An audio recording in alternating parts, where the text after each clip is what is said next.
on vous dit qu'il faut être perché pour toucher aux énergies.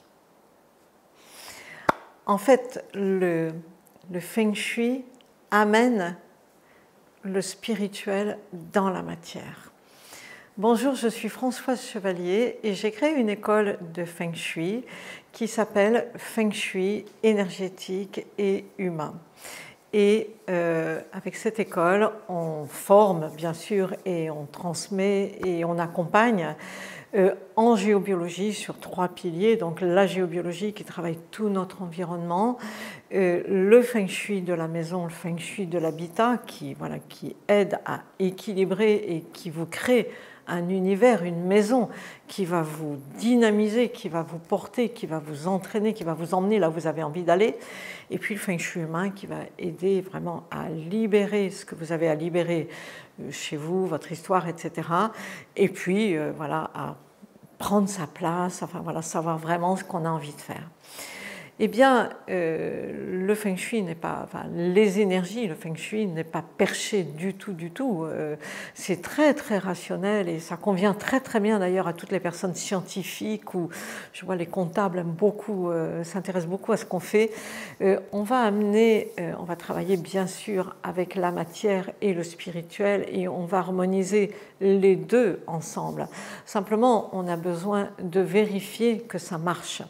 Quand on voit comment tout fonctionne, comment tout marche, en fait, puisque autour de nous, nous-mêmes, on est énergie et on est aussi connecté. Tout est énergie, tout est connecté. On dit toujours on est le un, une partie du tout, on est connecté au grand tout, mais on est nous-mêmes fait d'énergie. Donc, étant fait d'énergie, effectivement, il n'y a pas besoin d'être perché, puisque ça n'a pas besoin d'aller chercher à l'extérieur ce qu'on est déjà par essence et ce qu'on est déjà à l'intérieur de nous. Nous-mêmes, nous sommes énergie, tout simplement. Et tout ce qui est autour de nous est également énergie. Par exemple, quand on travaille la géobiologie chez nous, quand on vient le faire en stage, par exemple, quand les personnes viennent le faire en stage, elles prennent des baguettes, ce qu'on appelle des baguettes coudées, des Radmaster, pour entrer en énergie, en communication avec l'eau. Eh bien, en fait, on va entrer en communication avec l'eau qui est sous la terre et on va vraiment la détecter par le moyen de nos baguettes qui amplifient ce que notre corps ressent. Et puis après, on va enlever, non pas l'eau, parce qu'on n'enlève pas l'eau qui est sous la terre, mais on va enlever l'influence de l'eau. Mais tenez-vous bien, avec quoi on va le faire ça? On va le faire avec notre pensée, en parlant à l'eau. On va lui parler à l'eau. Et simplement le fait de lui parler, c'est de l'énergie, hein?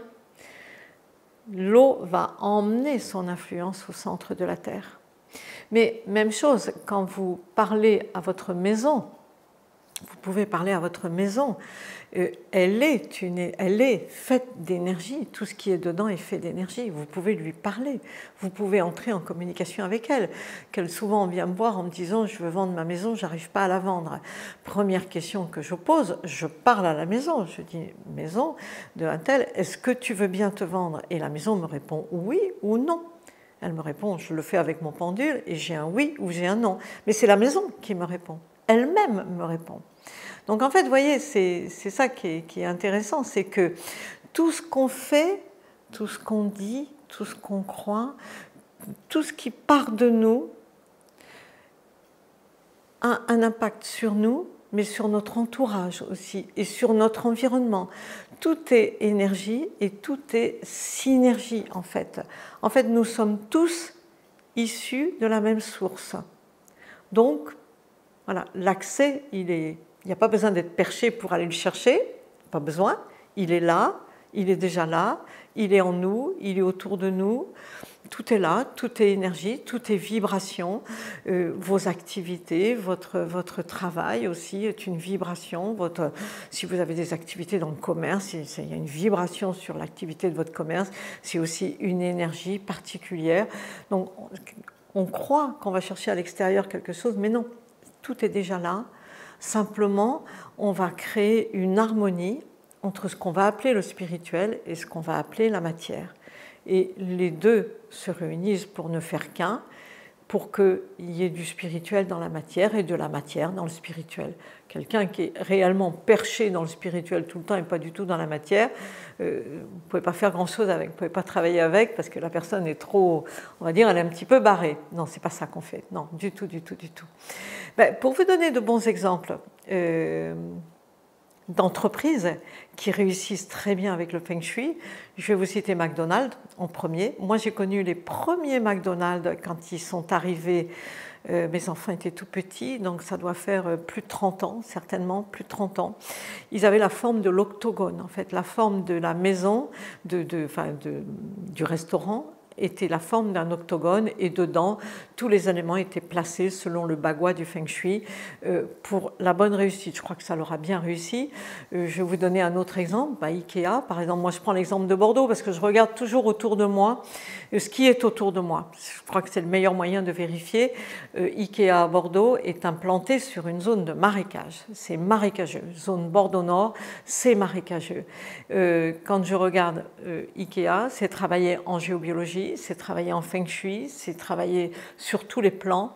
Ils ont une réussite, je ne sais pas sur la France entière, en tout cas sur Bordeaux, je sais que ça marche bien. Les grands hôtels sont travaillés en Feng Shui, les grands hôtels, les 5 étoiles. À chaque fois que je passe dans le monde entier, je regarde les grands hôtels, ils sont tous travaillés en géobiologie, en Feng Shui, en harmonisation, ils sont tous équilibrés. Je vous parlerai peut-être d'autres lieux stratégiques, si un jour on se voit, mais chez nous, oui, les grands lieux stratégiques voilà, qui servent aux institutions sont travaillés, oui, en géobiologie et en Feng Shui. Et puis toutes nos maisons anciennes étaient travaillées en géobiologie, bien sûr. Et je peux vous dire que les gens n'étaient pas perchés dedans, c'était voilà, les sourciers qui le faisaient, les maisons étaient bénies par les curés, enfin il y avait beaucoup de choses qui étaient faites, ce qui fait que l'énergie, elle était vraiment dans le quotidien, elle est dans la quotidienneté, elle est là, il n'y a pas besoin d'être perché. Donc voilà, je vous rassure avec ça. Là où je vous rassure aussi, c'est que c'est accessible à tout le monde peut apprendre. Moi, toutes les personnes qui m'approchent et qui ont envie d'apprendre, je leur fais apprendre à tous sans problème. Tout le monde sait faire tourner le pendule, tout le monde sait chercher de l'eau, enlever des influences d'eau, travailler voilà, sur les personnes. Tous ceux qui souhaitent le faire y arrivent très bien. Il faut en avoir le désir et il faut de la persévérance et pratiquer. Moyennant quoi, c'est accessible à tout le monde. Voilà. Ça, c'est une certitude. Et voilà. Eh bien, je vous dis peut-être à très bientôt.